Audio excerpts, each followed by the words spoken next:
including New York City, where I moved from 4 years ago. And I think New York City can be called the philanthropy capital of the world in many ways. And as you might know, Singapore is also aiming to be a philanthropy hub for this region. Do you have any insights to share as to what Singapore can learn from this experience of New York's very active philanthropy and volunteerism scene? Thank you. I think it's great to have big companies and wealthy people give money, but the big companies of today are not going to be the big companies of tomorrow, and the wealthy people of today are not going to be the wealthy people of tomorrow.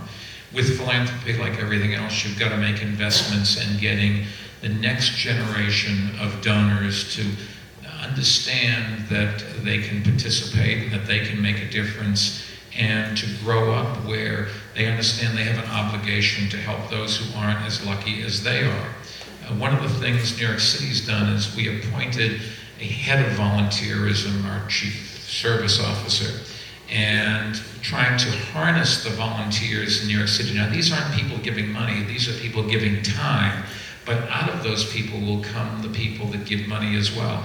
And so whether it's a mentoring program in schools, or it's helping people paint the roofs of their houses white so that the energy of the sun is reflected off, or it's a whole bunch of things, helping in cleaning parks. There's thousands of things you can do.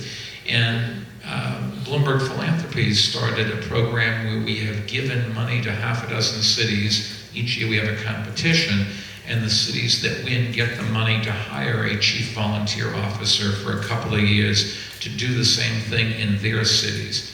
You also have to realize that people who give money want recognition and respect.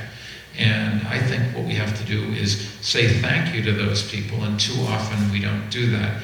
I don't think most of them want to be out there with their name in lights, but they want to feel part of it. And organizations that take generous people's money have to make sure they involve the people and not just take the one check. There was a bank robber many years, 100 years ago in New York City, or in America, Willie Sutton, and he was asked by somebody, "Willie, why do you rob banks?" And he said, "Because that's where the money is."